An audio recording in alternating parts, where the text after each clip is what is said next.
hapon ng October 22, 2025. Tila sinunog ng matinding sikat ng araw sa Malaysia ang lahat ng madaanan nito.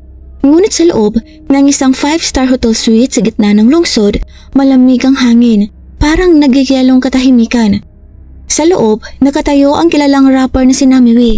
Suot ang gusot na puting t-shirt, walang emosyon ng mukha at nanginginig ang boses habang humaharap sa mga pulis. Nang tumingin ang mga investigador sa banyo sa likuran niya, bumungad sa kanila ang katawan ng isang bata at hubad na babae. Nakayuko sa loob ng puting bathtub sa kakaibang posisyon.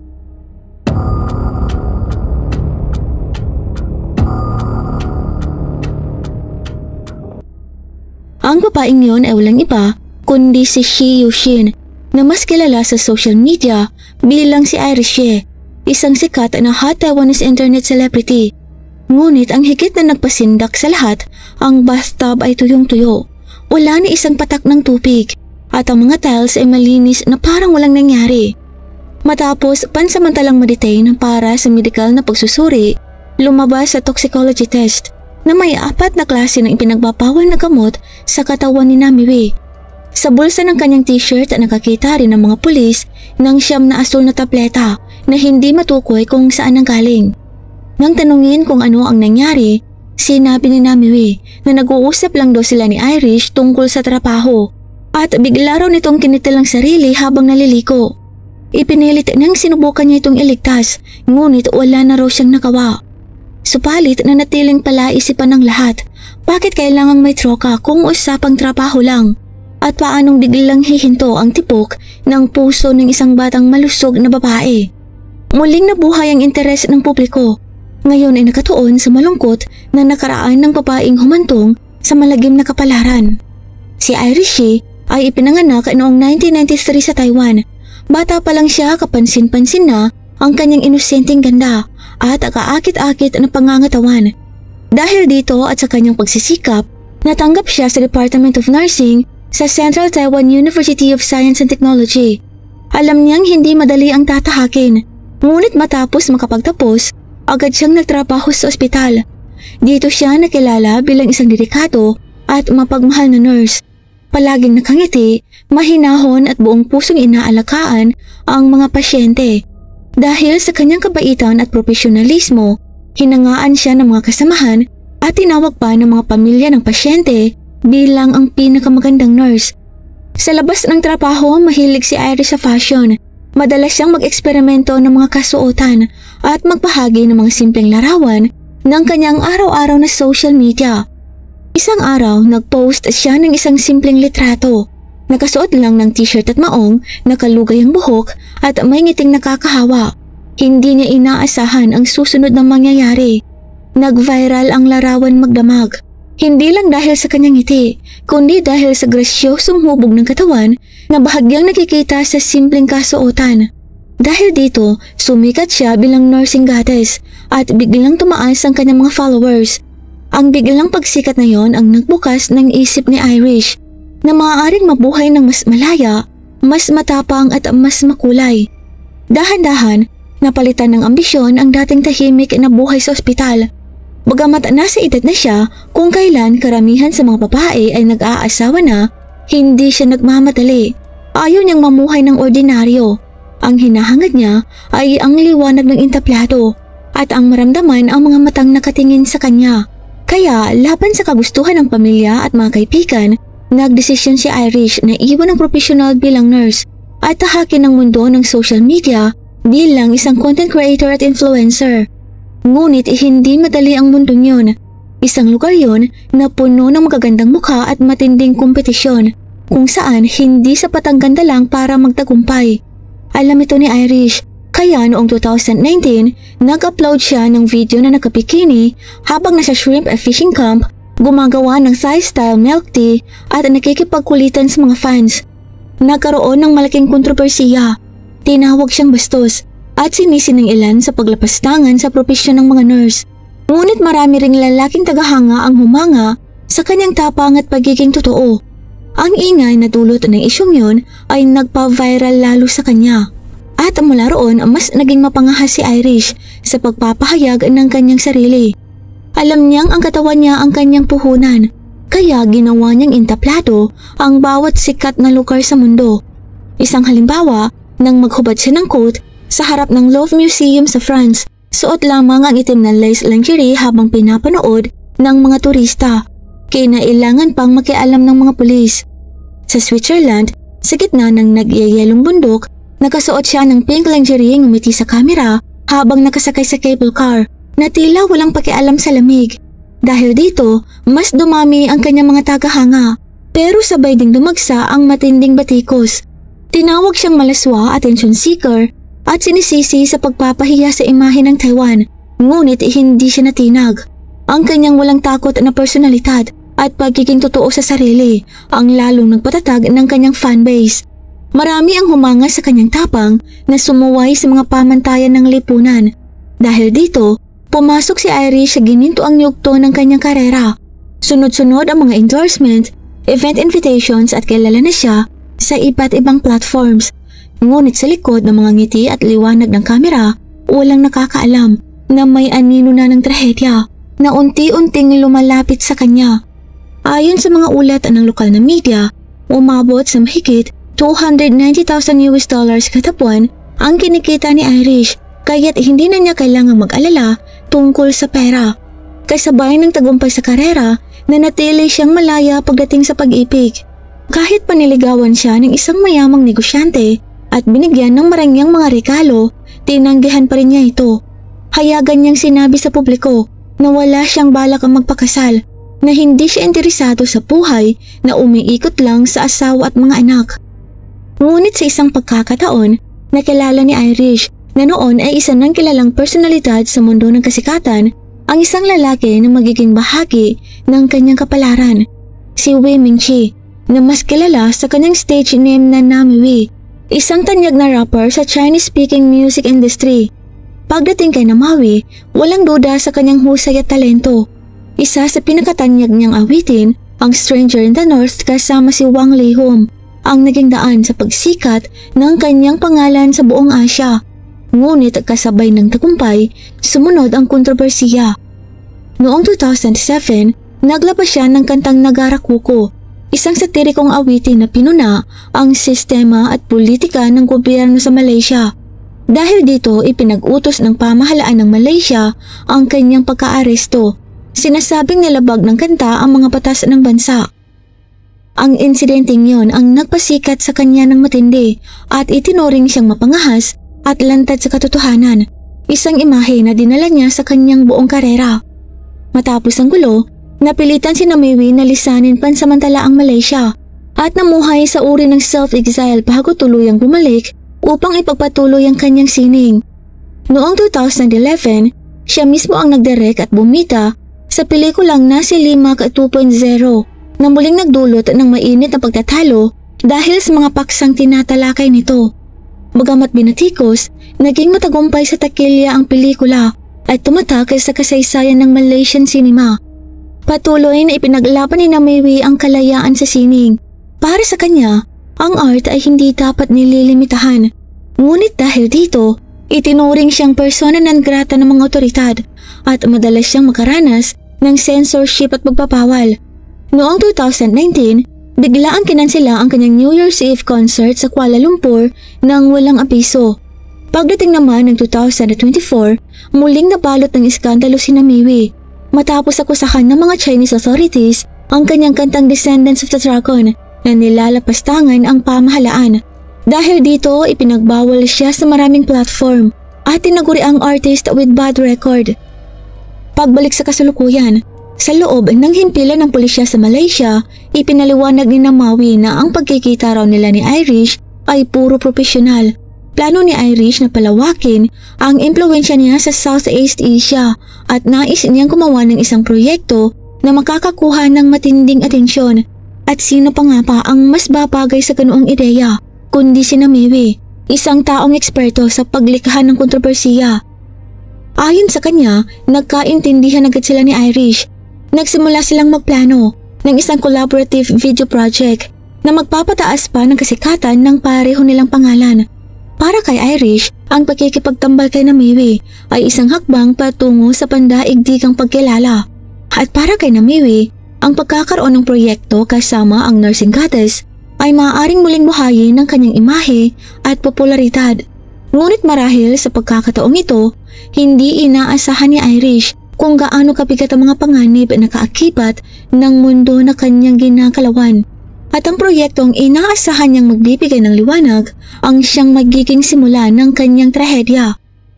Ang lalaking nakatayo sa harap niya ay kilala sa mga mapangahas at kontrobersyal na ideya. Para kay Namawi, kahit kaunting kaguluhan lang ay sapat upang sumabog ang kanyang pangalan sa social media.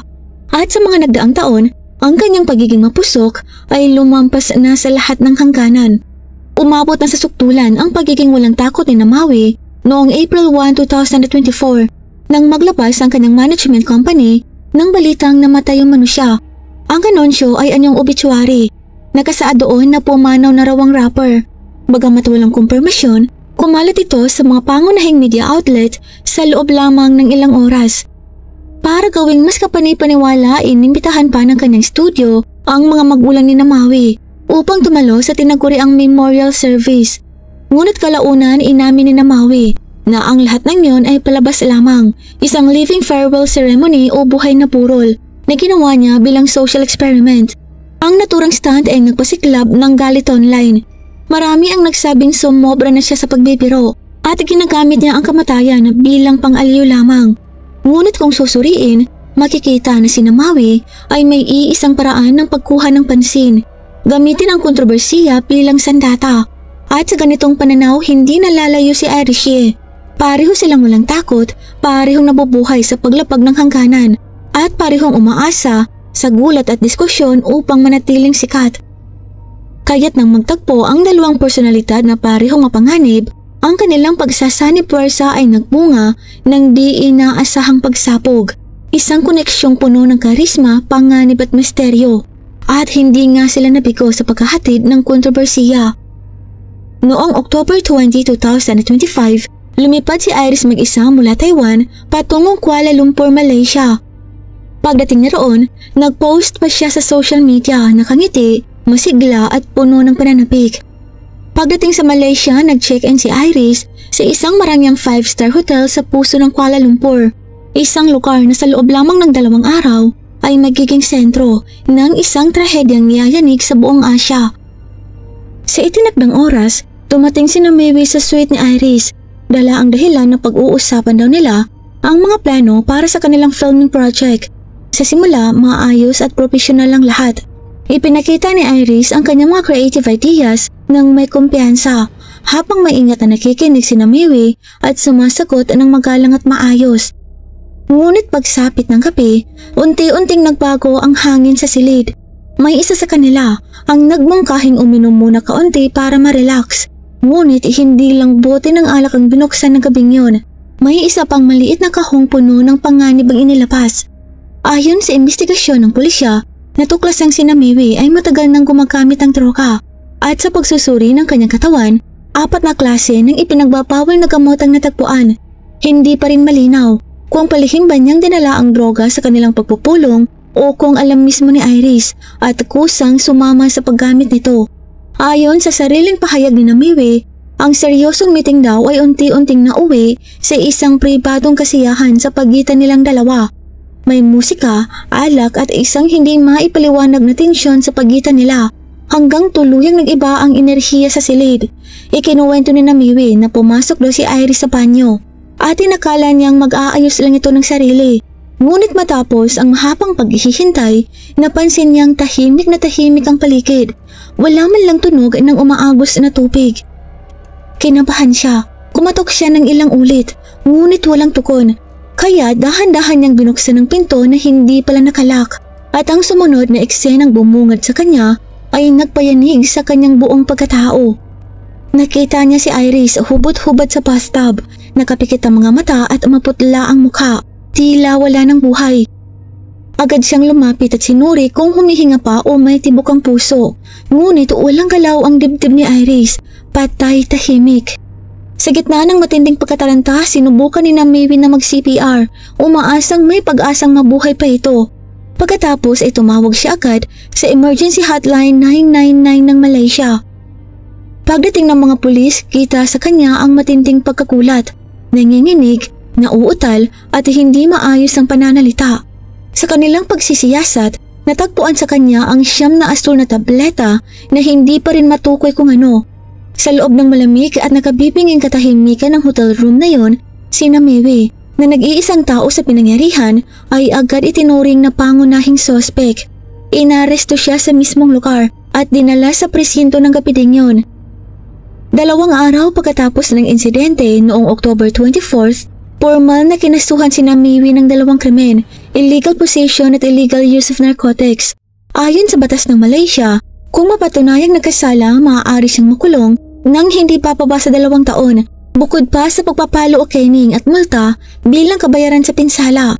Ngunit sa korte, itinanggi ni Namiwi ang lahat. Sa kasalukuyan, nakapagpiyansa siya matapos magbayad ng mahigit $1,000 at agad nag-post sa kanyang social media upang ipagtanggol ang sarili. Sa kanyang personal page, isinulat niya, "Wala akong ginamit o dinala. Sa totoo lang, madalas lang akong uminom nitong mga nakaraang araw. Maniwala kayo o hindi, hintayin na lang natin ang police report."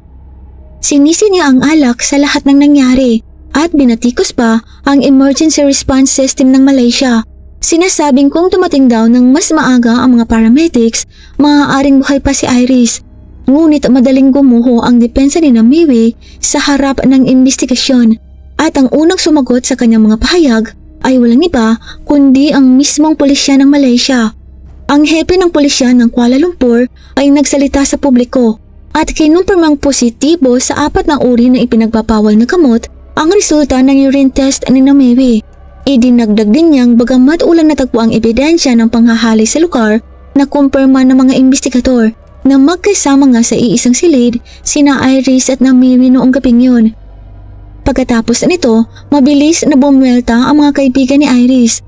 Ilang araw matapos manahimik, naglabas ng pahayag sa social media ang kanyang manager na si Chris na nagsabing hindi siya naniniwala sa paliwanag na bigla ang cardiac arrest dahil palaging nasa mabuting kalusugan si Iris.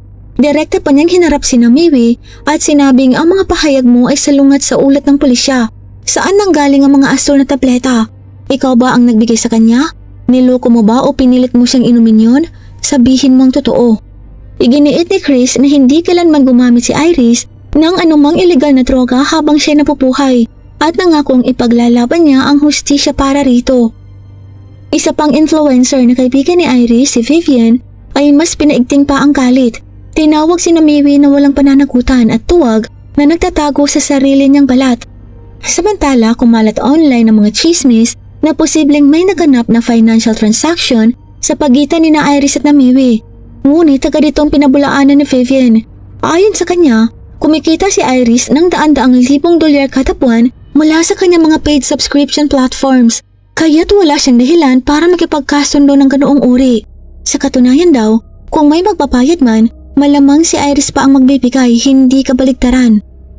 Galit din kinundina ni Vivian ang sinabi ni Namiwi sa mga investigador na di umano'y ang explicit packaging na nakita sa silid ay galing daw sa Taiwan at personal na dinala ni Iris. Ang pagsisi ni Namiwi sa patay ay lalo lang nagpaalab sa damdamin ni Vivian na nagsabing hindi siya tunay na lalaki. Maging ang pamilya ni Iris ay nagpahayag ng matinding pagdududa sa unang ulat ng otopsiya na nagsasabing bigla ang cardiac arrest umano ang sanhi ng kamatayan. Ayon sa kanila, imposibleng mangyari yon sa isang batang babae na malusog at bihirang magkasakit, lalo na nang walang anumang babala. Ngunit dito palang nagsimula ang kaguluhan. Mabilis na lumaganap ang sari-saring teorya tungkol sa kaso. Ayon sa panig ni Namiwi, isa raw itong malungkot na aksidente. Ngunit iginiit ng mga malalapit na kaibigan ni Iris na biktima siya ng masamang pakana at si Namiwi raw mismo ang may kinalaman sa kanyang pagkamatay na patuloy pa rin tinatago ang katotohanan. Samantala, formal nang itinuring ng mga otoridad ang insidente bilang isang criminal case matapos makumpirmang konektado si Namiwi sa paggamit ng ipinagbabawal na gamot. Gayunpaman, ang eksaktong sanhi ng pagkamatay ni Iris ay nananatiling nasa ilalim ng forensic examination at malalaman lamang kapag lumabas na ang opisyal na resulta ng otopsiya. Sa ngayon, hindi pa rin tapos ang kaso. Kailangang hintayin ng publiko ang December 18 kung kailan nakatakdang ganapin ang susunod na pagdinig. upang malaman ang magiging hatol at parusa sa akusado. Ang kwento ni Arishe ay nagtapos sa gitna ng walang tigil na flash ng mga kamera at ingay ng mga chismis sa social media. Ngunit sa likod ng lahat ng yun, naroon ang trahedya ng isang dalagang naniwalang ang kasikatan ay makapagdudulot ng kaligayahan. At nang humupa ang lahat, doon lang napagtanto ng mga tao na ang mga followers, attention at glamour ay pawang marurupok na ilusyon lamang. Ang tanging naiwan ay ang halagang kanyang binayaran sa larong tinatawag na kasikatan. Ano ang palagay mo sa kasong ito? Ibahagi ang iyong opinion sa comment section sa ibaba. At kung nagustuhan mo ang video na to, huwag kalimutang mag-like at mag-subscribe para hindi mo ma-miss ang ating mga susunod na kwento. Ito lang po sa ngayon. Maraming salamat po sa pagsubaybay.